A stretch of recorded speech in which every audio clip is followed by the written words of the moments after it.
Good old Valheim devs. Whenever there's some new games to be excited for, they want to bring us all back in with more teases for Ashlands, and that's exactly what we've got today, ratbags. Another fireside walk and chat.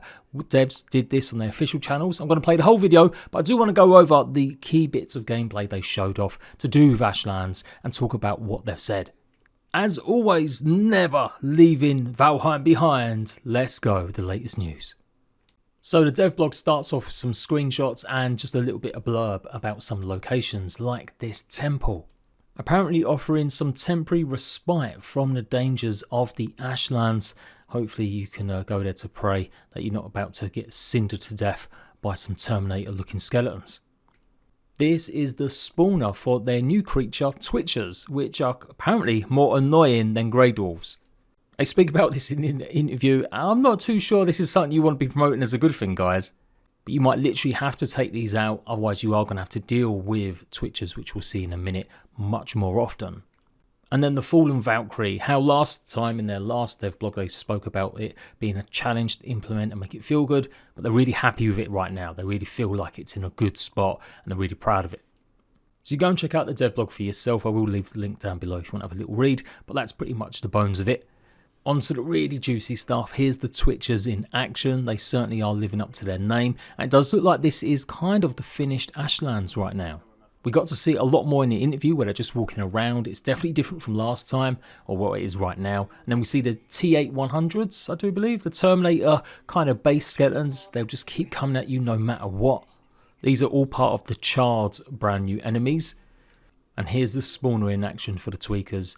Yeah, apparently going to be more challenging, obviously more difficult than Grey Dwarves, but equally more annoying. And then we get to see the Morgen. Yes, it has been rumoured for a while, ever since there was a concept art shown for it last year. Here's the concept art, and here's what it's currently looking like. Apparently going to be some sort of mini-boss creature that we'll encounter in the Ashlands.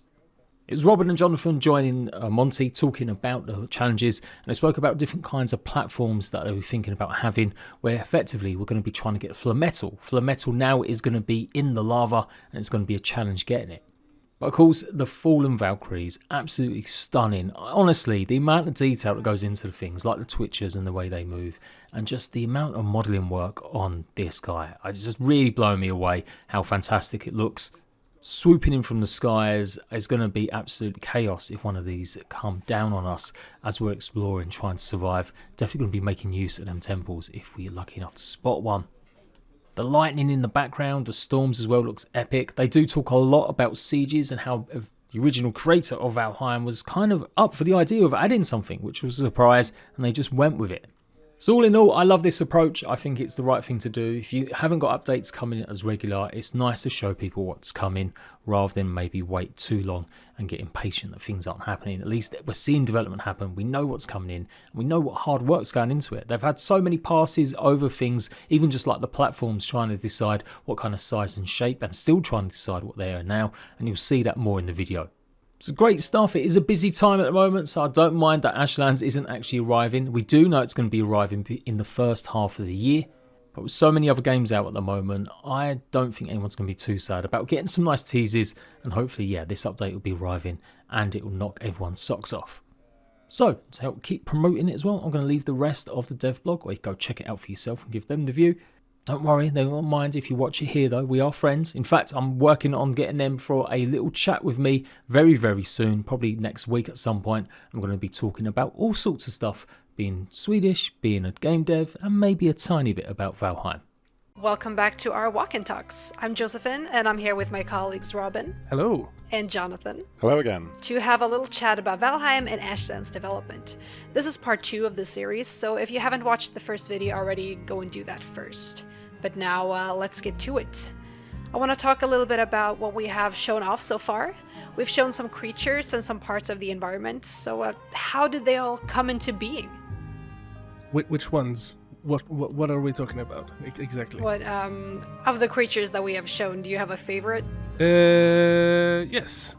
But I want Jonathan to say, talk about your favorite, Jonathan. What is your favorite? My favorite? I haven't even considered that yet. I don't know. I kind of like trash mobs. So I think the Twitchers are quite fun. They're like on the brink of annoying, but you can still kill enough of them to make them not so annoying after a little while. So yeah. So how did the Twitchers come into being then? Why did we put those in the game? We from the start, the charred melee units and archers or marksmen, they were random spawns throughout Ashlands, and it just kind of felt a little bit weird that you were going up against them, and then when you go up against the fortress time, or the fortress, we call it fortress time, but it felt weird that you were meeting them again, going up against them again. So we felt like we needed something, some kind of trash mob, a Grey Dwarf. We needed a Grey Dwarf in Ashlands. Again, what would the Black Forest do? Yes. A Grey Dwarf.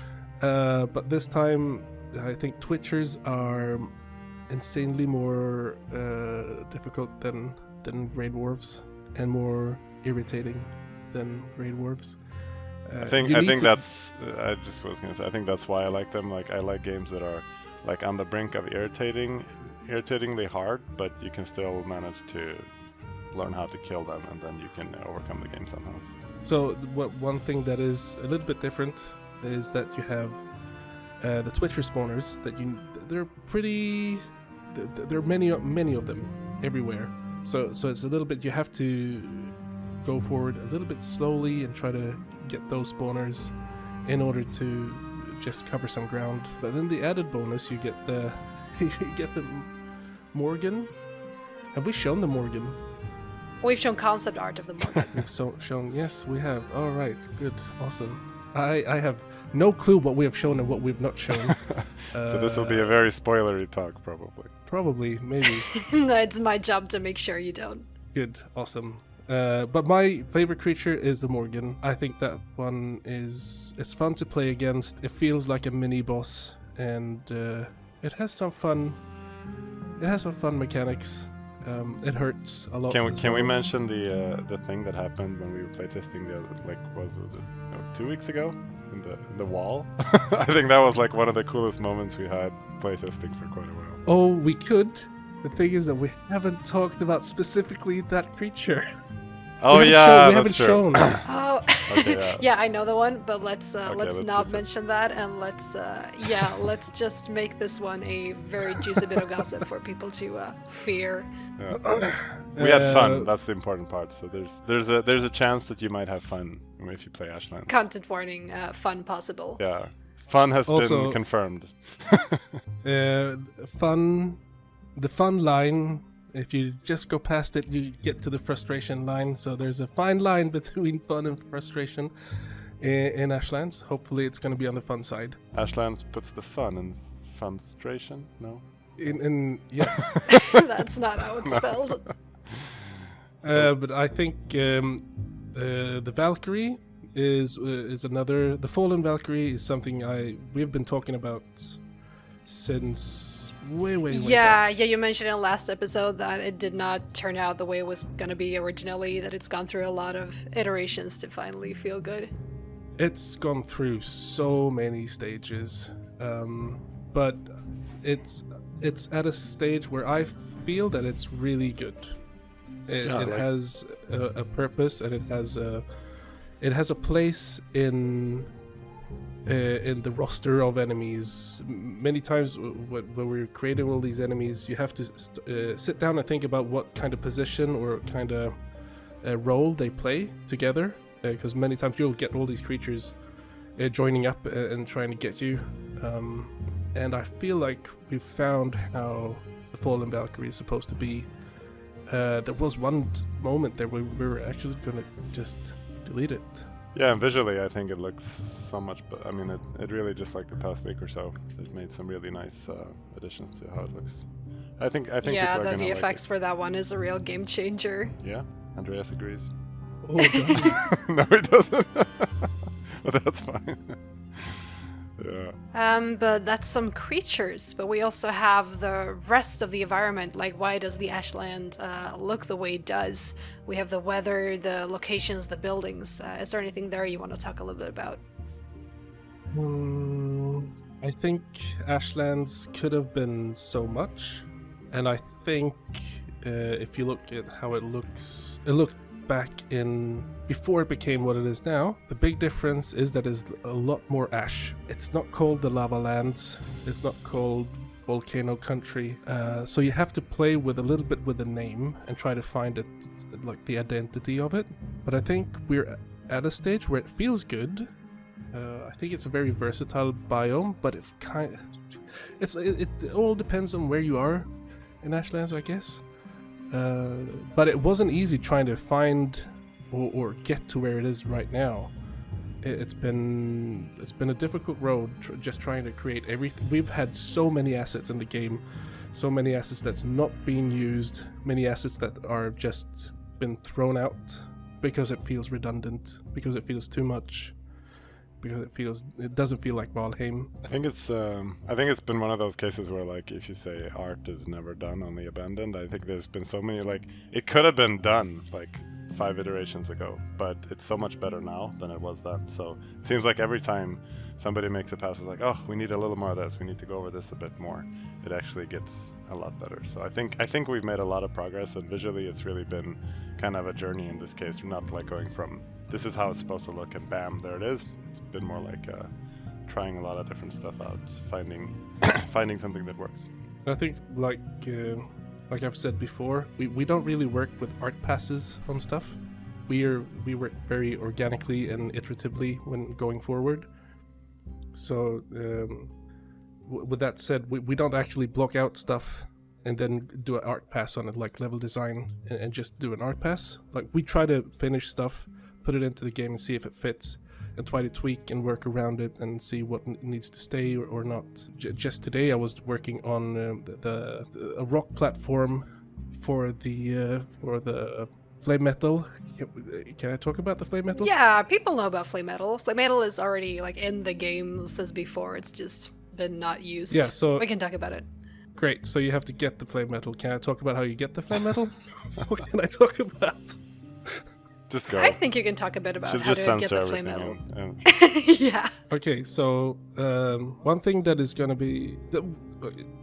when we were designing it, we knew we wanted to have lava, and we got lava into the game. What we didn't know is what we were going to put flame metal into the lava, because back in the day it was just these big lava pools, and they were just taking up space. You didn't do anything, you were not engaging the lava in any way, so we threw out the flame metal into the lava. Now it becomes like this little game mechanic how you try to go out and get the lava, get the flame metal. But now we had to do an iterative process again, and then through that we found out that we need these platforms where we spawn the flame metal onto. And just today I've been doing again another pass. I think it's like the 10th pass or something on a different platform for the flame metal platforms. But yeah, that's really interesting. Also pretty tedious. It's like trying to find what's right, what works, what doesn't work. So you make a platform, you go out, you play test it, and you're like, no, don't like it. You do it again, and you do it again, until you find something that is nice. All right. Well, another thing that I want to talk about is the siege engines that we have shown a little bit of, and also the fortress time that we've hinted at. Oh dear. What is that, and what can you expect? What can we expect from that, Robert? What do you say? So in the early days, I had this. I had an idea that Ashlands would be all about undead, war, sieges, attacking Ashlands, and I was having a discussion with Richard, and he was saying, or we were just talking around, and he said something. What about if we have a battering ram? And I was like, wait, can we do that? Are we allowed to? This because so many times it's like some things work in Valheim, some things shouldn't be put into Valheim. And the siege engines was like, what? Oh, you're innovative now. What are you saying? Can we use battering rams? Really? Is that something? How would we do that? And then we started talking about it even more and more. So yeah, now we've got battering rams and catapults in the game, where you have to try to siege the fortresses to get the rewards inside. And so far, it's been pretty interesting. If you followed us on Twitter, you'd see that sometimes we throw out these Playtest Friday maps, I guess, where you can see where we died, or Andreas died a lot. That's a lot from the Fortress times. And it's gonna be difficult. Yeah, I think playing in like I think there's gonna be a lot of dying in Ashlands. I just want to say, and also playing it hardcore, it's gonna be. I'm gonna be surprised if I see anybody when we first see somebody beat the game without dying. That's gonna be crazy. I think if they can manage Ashlands. Yep. No, it's gonna be fun seeing people die, but I think that's not really the big highlight. I think, or it's not seeing people die. It's seeing how they die, in what manner. I think. I mean, I think we're gonna see people being very creative, like in ways that we didn't imagine. This is how you can actually beat it, like giving them the tools of a few siege machines, and like in addition to everything else that they have. I think that it could be interesting to see how it works out, if it works out. If it works out, yeah. It's been really fun, and to say the least, it's really fun, but it's also a little bit. It is difficult trying to understand how to actually do the siege in a good, proper way. Even when we're running in, like we've got Jonathan, me, Andreas, and Christopher, 4 people trying to take on a fortress. And if you don't have tactics, if you don't have each other's backs, you will die so many times, and they will hunt you. Like we've set up bases outside of the fortresses, and they start sieging us. They'll How the come tables out, may turn. and they'll be like, "No, go away." Yeah. I think on that very cheerful note of being hunted down by the very creatures you were trying to hunt down yourself, we're going to wrap up this episode and continue our chat at a later date. So I want to say thank you so much for joining me today, both of you, and let's say goodbye to the audience. Bye. Goodbye, audience. Haha.